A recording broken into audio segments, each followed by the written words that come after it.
नमस्कार विद्यार्थी मित्रांनो, माझ्या यूट्यूब चॅनलमध्ये आपल्या सर्वांचं स्वागत आहे। 12वी फिजिक्सच्या 9व्या चॅप्टरमधील करंट इलेक्ट्रिसिटीमधील आजचा हा आपला 6वा व्हिडिओ आहे आणि आजचं टीचिंग युनिट आहे पोस्ट ऑफिस बॉक्स। नाव ऐकून जरा थोडंसं तुम्हाला विचित्र वाटेल, फिजिक्स आणि त्यामध्ये पोस्ट ऑफिस बॉक्स म्हणजे हे नेमकं आहे तरी काय। विद्यार्थी मित्रांनो, हे बघा तुमच्या समोर ही फिगर आहे पोस्ट ऑफिस बॉक्सची। It works on the principle of Wheatstone's bridge. हे व्हीटस्टोन्स ब्रिजच्या प्रिन्सिपलवर काम करतं, जे आपण गेल्या 2-3 व्हिडिओमध्ये पाहिलेलं आहे। व्हीटस्टोन्स ब्रिजबद्दल आपण शिकलेलो आहोत आणि त्या व्हीटस्टोन्स ब्रिजचे ॲप्लिकेशन्स, विटल ब्रिज आणि केल्विन्स मेथड त्याबद्दलही शिकलेलो आहोत। आता याला पोस्ट ऑफिस बॉक्स असं नाव का पडलं, तर पूर्वी UK-मध्ये, युनायटेड किंगडममध्ये जनरल पोस्ट ऑफिसमध्ये टेलिकम्युनिकेशन म्हणून जे एक डिपार्टमेंट होतं, त्यामधील इंजिनियर्स त्यांच्याकडे केबल्समधले फॉल्ट शोधण्याचं काम दिलेलं होतं। टेलिकम्युनिकेशनमध्ये दूरवरपर्यंत कित्येक किलोमीटर एका शहरातून दुसऱ्या शहरापर्यंत केबल्स टाकलेल्या असायच्या आणि त्या केबलच्या मार्फत कम्युनिकेशन होत होतं। कधी कधी त्या केबल्स तुटत असायच्या, त्यांच्यामध्ये फॉल्ट्स निर्माण व्हायचे आणि ते फॉल्ट्स शोधण्याचं काम ज्या इंजिनियर्सकडे दिलेलं होतं, ते इंजिनियर्स ही अशा पद्धतीचा पोस्ट ऑफिस बॉक्स यूज करत असत आणि त्याच्या सहाय्यानं त्या केबल्समधला फॉल्ट किंवा केबल कुठे ब्रेक झालेली आहे ते शोधून काढत असत। हे पोस्ट ऑफिस बॉक्स व्हीटस्टोन्स ब्रिजवरती काम करतं। आता नेमकं ते कसं काम करतं आणि अननोन रेजिस्टन्स काढण्यासाठी याचा कशा पद्धतीने उपयोग होतो ते आज आपण शिकूयात। Post office box works on Wheatstone's bridge, and this Wheatstone's bridge consists of 4 resistances P, Q, R and X connected in the form of quadrilateral. विद्यार्थी मित्रांनो, गेल्या 2-3 व्हिडिओमध्ये आपण याबद्दल शिकलो। फक्त आता इथं बदल काय केला आहे, तर हा जो D आणि C मध्ये X रेजिस्टन्स जोडला, पूर्वी तिथे आपण S घेतला होता, त्याला X केलं एवढंच। In between A and C, this battery and plug key are connected, and between this B and D, galvanometer is connected. It is necessary to balance this bridge. Condition for balancing Wheatstone's bridge is, we know that P upon Q is equal to R upon X. हे bridge balance कधी होतं हेही आपण गेल्या 2-3 व्हिडिओमध्ये त्याबद्दल शिकलो। जेव्हा हे P आणि Q ह्या 2 रेजिस्टन्सचा रेशो R आणि X ह्या 2 रेजिस्टन्सच्या रेशो इतका होतो, तेव्हा हे ब्रिज बॅलन्स होतं। आणि ब्रिज बॅलन्स झालं तरच आपल्याला अननोन रेजिस्टन्स, याच्यामध्ये कसं आहे, P, Q, R हे 3 नोन रेजिस्टन्स आहेत, ती माहिती आहेत, आणि चौथा X हा रेजिस्टन्स आपल्याला माहिती नाही, तो अननोन आहे। तो आपल्याला काढायचा असेल तर आपण हा फॉर्म्युला वापरतो, पण हा फॉर्म्युला वापरायचा असेल तर ब्रिज बॅलन्स करणं गरजेचं असतं। आता जेव्हा ब्रिज बॅलन्स होतं तेव्हा हे अपोजिट रेजिस्टन्सचा प्रॉडक्ट सेम होईल, कारण या फॉर्म्युलावरूनच ते आलेलं आहे। P into X equal to R into Q, Pच्या अपोजिट काय X आणि Rच्या अपोजिट काय Q, ते सेम होईल। आणि त्याचवेळी potential at point B becomes equal to potential at point D, means B and D becomes equipotential. When these points are equipotential, means no current flows through the galvanometer, and therefore galvanometer shows zero deflection, that is called as null deflection. Galvanometer shows zero deflection. This is balancing condition. म्हणजे तुम्हाला हा formula वापरायचा असेल X काढण्यासाठी तर तुम्हाला ते bridge balance करावं लागेल। बॅलन्स झाला नाही तर हा फॉर्म्युला वापरता येत नाही। बॅलन्स झाल्यानंतरच हा फॉर्म्युला तयार झालेला आहे। मग ब्रिज बॅलन्स करण्यासाठी B आणि D इक्विपोटेन्शियल करायचे, पण पोटेन्शियल काही दिसत नाही। गॅल्व्हनोमीटरमधलं डिफ्लेक्शन बघायचं, ते 0 झालं म्हणजे ब्रिज बॅलन्स झालेलं असतं। आता पोस्ट ऑफिस बॉक्समध्ये हेच प्रिन्सिपल कसं वापरलेलं आहे तुम्हाला मी दाखवतो। हे बघा, ही व्हीटस्टोन्स ब्रिजची फिगर आहे। आता पोस्ट ऑफिस बॉक्सची डायग्राम आपण बघू। हा जो पोस्ट ऑफिस बॉक्स मी तुम्हाला दाखवला आहे, त्याचे डायग्रॅम तुम्ही बघा आणि तुमच्या लक्षात येईल की हे जे विडस्टोन्स ब्रिज आहे तेच त्या पोस्ट ऑफिस बॉक्समध्ये आहे. हे बघा, अशा पद्धतीने ती पोस्ट ऑफिस बॉक्सची डायग्रॅम आहे. यामध्ये काय आहे तर ह्या शेजारच्या फिगरमध्ये बघा तुम्हाला 4 पॉईंट दिसत आहेत, ए बी सी आणि डी. इथं ते 4 पॉईंट्स आहेत, ए बी सी आणि इथं इकडे डी आहे. त्यानंतर तुम्हाला इथं 4 रेजिस्टन्स आहेत दिसत आहेत पहिल्या फिगरमध्ये, पी क्यू आर आणि एक्स. इथं पण ते आहेत बघा, हा पी इथं आहे, इथं क्यू आहे, इथं आर रेजिस्टन्स आहे आणि हे एक्स रेजिस्टन्स आहे, अननोन रेजिस्टन्स. आता पहिल्या फिगरमध्ये तुम्ही पहा, resistance P is connected between A and B. So in this post office box also you will see in between A and B the resistance is P. In first figure you will see the resistance Q between these 2 points B and C. In second figure, that means post office box diagram, also you can see the resistance Q between B and C.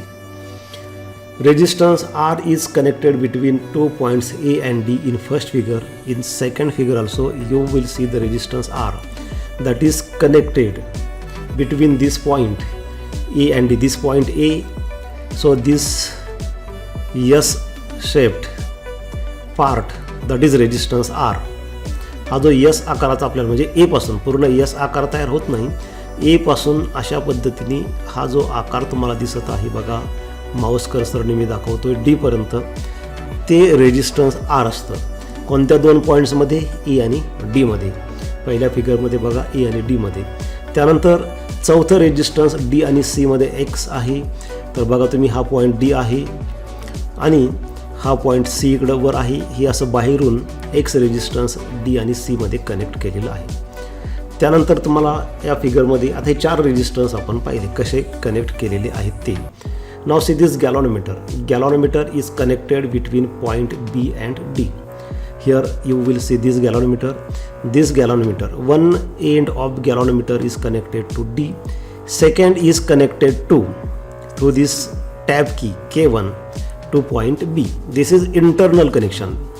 हे जे dotted लाईनने दिसतं, ही wire त्या बॉक्समध्ये आतून जोडलेली आहे. म्हणजे हा बी पॉईंट जो आहे तो वायरच्या सहाय्यानं इंटरनली या कीपर्यंत आणून ठेवलेला आहे, K2. त्याला म्हणतात टॅप की. ही प्लग कीपेक्षा वेगळी असते. बघा इथं तुम्हाला दाखवतो मी, ही इथं टॅप की, ह्या 2 टॅप की आहेत, त्याला टॅप करायचं आणि सोडायचं असं असतं ते. प्लग कीमध्ये आपण ती की लावून ठेवतो. जेव्हा तुम्ही ही की प्रेस करणार बोटाने तेव्हा ती बटन चालू होणार, स्विच ऑन होणार, म्हणजे की क्लोज्ड की असणार ती. जेव्हा तुम्ही बोट काढणार तेव्हा ती स्प्रिंग ॲक्शनने आपोआप वर येते ती. म्हणजे आपल्याला जेव्हा की क्लोज करायची असते तेव्हा ती बोटाने प्रेस करून ठेवावी लागते, त्याला टॅप की म्हणतात. तर बघा या फिगरमध्ये इथं आहे, आपण काय बघतोय की गॅलॉनोमीटर बी आणि डी मध्ये जोडलंय का. तर पहिल्या फिगरमध्ये पहा, बी आणि डी मध्ये गॅलॉनोमीटर आहे.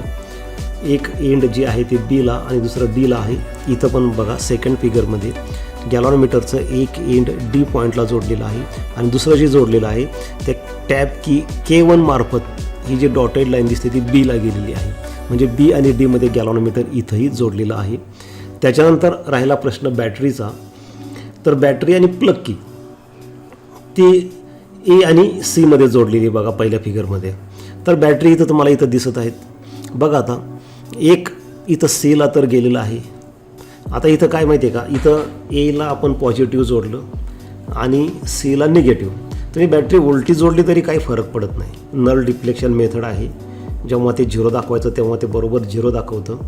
फक्त होणार काय फरक इथं, जे समजा ही बॅटरी उलटी जोडली तर जिथं डिफ्लेक्शन नल नसताना म्हणजे बॅलन्स नसताना जिथं लेफ्टला येईल 0च्या ते राईटला येतं, एवढाच फरक पडतो. पण नल डिफ्लेक्शन झाल्यावर शेवटी ते 0 येतं. त्यामुळे बॅटरी तुम्ही प्लस मायनस कसं जोडलं हे महत्त्वाचं नाही. शेवटी बॅटरी तुम्ही जोडली कोणत्या 2 पॉईंटमध्ये, तर ए आणि सीमध्ये. तर बघा ही बॅटरी, हा पॉईंट C1 आणि दुसरा जो आहे हे टॅप की K1 मार्फत ही जी डॉटेड लाईन दिसते एला गेलेली आहे. म्हणजे टॅप की या ठिकाणी K1 जी आहे ती या पहिल्या फिगरमधल्या प्लग कीचं काम करते. म्हणजे अशा पद्धतीने सगळे जे पार्ट्स पहिल्या फिगरमध्ये दाखवलेले आहेत ते दुसऱ्या फिगरमध्ये दाखवलेले आहेत. आता हे कंपॅरिझन मी कशाचं केलं तर विडस्टोन्स ब्रिजचं कंपॅरिझन हे पोस्ट ऑफिस बॉक्सची जी डायग्रॅम आहे त्याच्याशी केलेलं आहे. आता आपण काय करू, ॲक्च्युली त्या पोस्ट ऑफिस बॉक्सवरती ह्या डायग्रामप्रमाणे तिथं सगळे पार्ट्स आहेत का ते बघूया. बघा आता हे पोस्ट ऑफिस बॉक्स, ही पोस्ट ऑफिस बॉक्स ॲक्च्युअल त्याचा फोटो आहे आणि त्याची डायग्राम आहे. तर आपण आता ही दुसरी फिगर याच्याशी कम्पेअर केलेली आहे विटस्टॉन्स ब्रिजची. आता ही डायग्राम आपण याच्याप्रमाणे पोस्ट ऑफिस बॉक्सप्रमाणे आहे का आपण बघू. तर तुम्हाला इथं हे जे ब्लॅक कलरचे स्क्रू दिसत आहेत ते स्क्रू फिरवून तिथं आपल्याला वायर कनेक्ट करता येतात. तर हा पहिला स्क्रू लेफ्टला जो दिसतोय माऊस कर्सरने मी दाखवतोय तो म्हणजे पॉईंट E आहे आणि हा मध्ये जो स्क्रू दिसतोय ब्लॅक कलरचा तो पॉईंट B आहे आणि A आणि Bच्या मध्ये इथं रेजिस्टन्स आहेत. आता ते रेजिस्टन्स म्हणजे रेजिस्टन्स बॉक्समध्ये जसे रेजिस्टन्स असतात तसे ते रेजिस्टन्स आहेत. ते रेजिस्टन्स किती ओहमचे असतात त्यासाठी तुम्हाला मी अजून एक फिगर दाखवतो. बघा इथं आहे, ही फिगर आहे बघा. 1000, 100 आणि 10 असे 3 ऑप्शन आहेत. म्हणजे या फिगरमध्ये हा पॉईंट A आणि हा पॉईंट B, त्याच्यामध्ये पहिली जी की असते ती 1000ची, त्यानंतर 100ची आणि नंतर 10ची. म्हणजे 3 ऑप्शन आपल्याकडे आहे. तर A आणि B मध्ये तुम्ही 1000 ओहम ठेवू शकता, 100 ओहम ठेवू शकता किंवा 10 ओहम ठेवू शकता. तुमच्या चॉईसवर ते डिपेंड आहे. म्हणजे ते नोन आहे कारण आपण ते बघू शकतो, तिथं आकडे लिहिलेले आहेत. त्यानंतर B आणि C मध्ये बघा डायग्राममध्ये B आणि C मध्ये Q हा रेजिस्टन्स दाखवलेला आहे. तर हा मिडल स्क्रू झाला B आणि इकडचा जो राईटचा स्क्रू आहे तो झाला C. त्याच्यामध्ये तुम्हाला 3 की दिसतात. तिथंही आता ह्या फिगरमध्ये बघा इथं पण सेम तसेच रेजिस्टन्स आहेत 10, 100 आणि 1000. म्हणजे इथं सुद्धा 3 की तुम्हाला दिसत आहेत. इथं 10 ओहमची की असते, दुसरी 100ची आणि 1000ची. म्हणजे याच्यामध्ये तुम्ही समजा ही पहिली की ओपन ठेवली त्यावेळेस बाकीच्या की तुम्हाला लावून ठेवाव्या लागतील. जी की ओपन असेल तेवढं रेजिस्टन्स त्या 2 पॉईंटमध्ये येईल. म्हणजे समजा हे A आणि B मध्ये तुम्ही पहिली की ओपन ठेवली तर याचा अर्थ A आणि B मध्ये 10 ओहम रेजिस्टन्स आहे आणि B आणि C मध्ये ही दुसरी की ओपन ठेवली म्हणजे B आणि C मध्ये 100 ओहम रेजिस्टन्स आहे. त्यावेळी बाकीच्या की क्लोज असतील, तिथं की लावलेल्या असतील. आता याच्यामध्ये सगळ्याच कीज ओपन आहेत म्हणजे सगळ्या की बाजूला काढून ठेवलेल्या आहेत. परंतु प्रत्यक्ष प्रॅक्टिकल करताना जे रेजिस्टन्स आपल्याला पाहिजे तेवढीच की काढून ठेवायची, बाकीच्या सगळ्या तिथं क्लोज असतात, तिथं कीज लावलेल्या असतात. हे झाले 2 रेजिस्टन्स P आणि Q. आणि त्यानंतर आता रेजिस्टन्स R बघा A आणि Dच्या मध्ये. तर इथून जे तुम्ही पाहिलं असं इथं एक पट्टी बसवलेली असते म्हणजे हा पॉईंट A इथं कनेक्ट केलेला असतो आणि इथून जे स्टार्ट होतं हे बघा इथं, त्यानंतर हा पॉईंट इथं येतो D. तर त्यामध्ये ह्या अनेक कीज आहेत. तर याच्यामध्ये आपल्याला हे रेजिस्टन्स R आहे. ह्या सेकंड फिगरमध्ये बघा हे कुठून स्टार्ट होतं, अगदी 1 ओहमपासून स्टार्ट होतं. 1, 2, 3, 4, 10, 20, 30, 40, 100, 200, 400, 1000, 2000, 3000 आणि 4000 अशा त्या कीज असतात. आणि इन्फिनिटीची पण एक की असते की जी काढली की रेजिस्टन्स इनफायनाईट होऊन जातं. थोडाफार आता डायग्राममध्ये इथं बघा ही इन्फिनिटीची की असते. तर अशा पद्धतीने इथे वेगवेगळे रेजिस्टन्स असतात. आपल्याला जेवढं पाहिजे तेवढं रेजिस्टन्स त्याच्यामध्ये ठेवायचं. तुम्हाला 5 ओहम पाहिजे, 5 ओहमची की काढा. तुम्हाला 7 ओहम पाहिजे तर 5 ओहमची एक की आणि 2 ओहमची एक की काढा. बाकीच्या कीज क्लोज करा, तेवढं रेजिस्टन्स R असेल. त्यानंतर आता याच्यामध्ये बाकीचे पार्ट्स बाहेरून जोडायचे आहेत. इथं टॅब की दिसते बघा तुम्हाला, ही जी K2 आहे ही ती टॅब की आहे आणि हा पॉईंट आहे इथं आपल्याला ती जोडता येते. म्हणजे डायग्राममध्ये आपण ही जी की K2 गॅलॉनोमीटरला जोडलेली आहे. तर आपण काय करणार, इथं एक वायर जोडणार आणि ती गॅलॉनोमीटरला जोडणार. गॅलॉनोमीटरचं दुसरं कुठं जोडणार आपण, पॉईंट Dला जोडणार. तर पॉईंट D इथं आहे बघा वर. ह्या कीचा म्हणजे टॅब कीचा स्क्रू वेगळा आणि Dचा स्क्रू वेगळा आहे. आणि त्या Dपासून आपण कुठं जोडणार आहे तर Cला. म्हणजे हा जो पॉईंट D दिसतो तिथून जे बाहेरचं अननोन रेजिस्टन्स तुम्हाला मोजायचं आहे ते ह्या पॉईंट Cला जोडतात. आणि बाहेरून एक्सटर्नली बॅटरी कुठं जोडायची आहे तर C आणि K1मध्ये.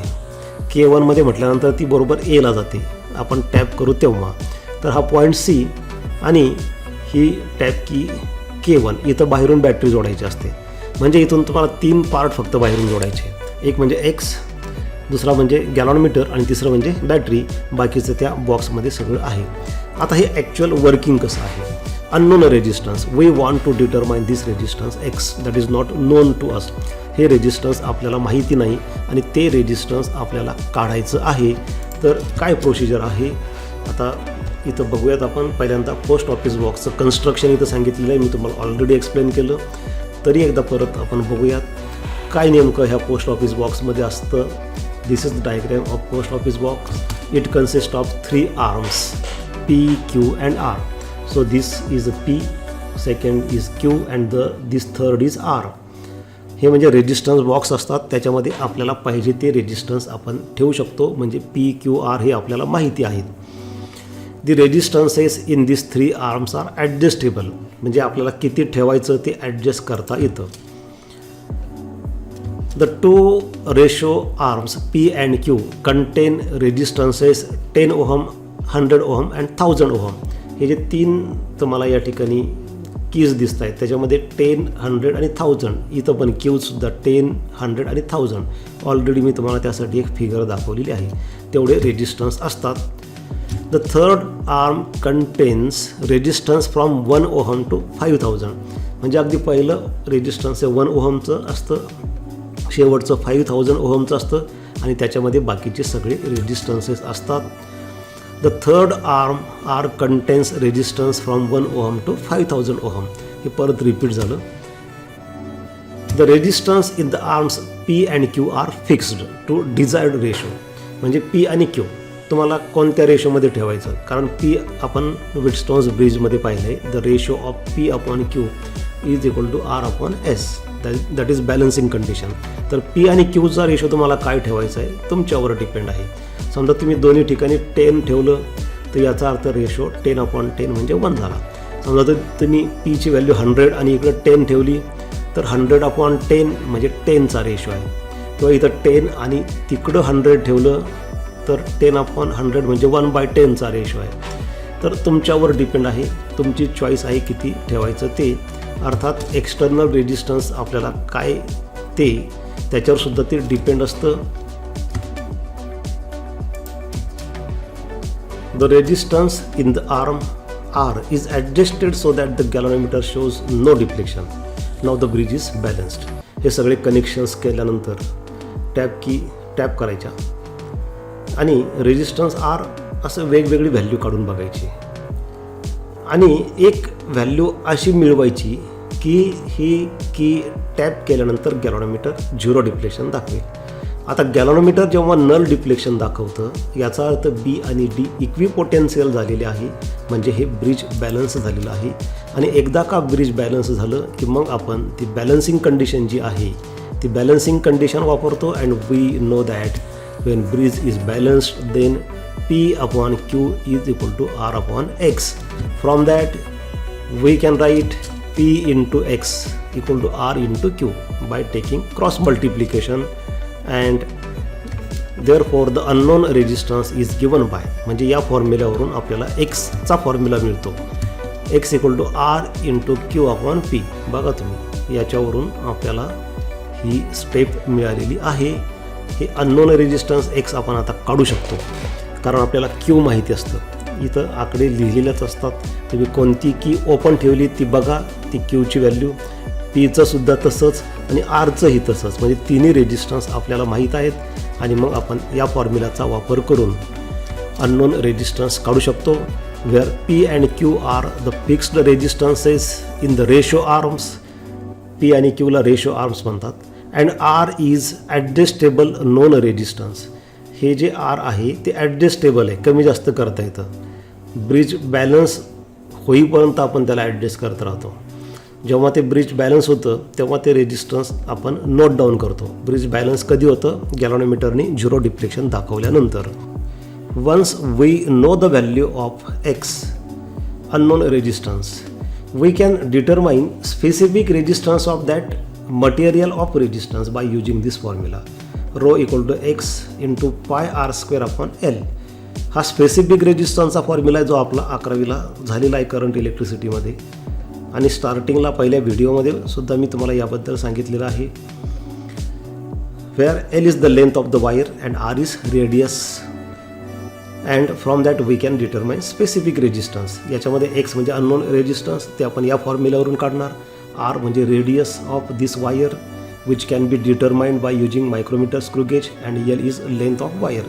यल ही त्या वायरची लेंथ आहे. आणि एकदा का ह्या सगळ्या व्हॅल्यूज मिळाल्या की आपण स्पेसिफिक रेजिस्टन्स काढू शकतो. तर अशा पद्धतीने विद्यार्थी मित्रांनो आज आपण पोस्ट ऑफिस बॉक्सबद्दल शिकलो आहे, जे एक ॲप्लिकेशन आहे विटस्टोन्स मीटर ब्रिजचं. Thank you for watching.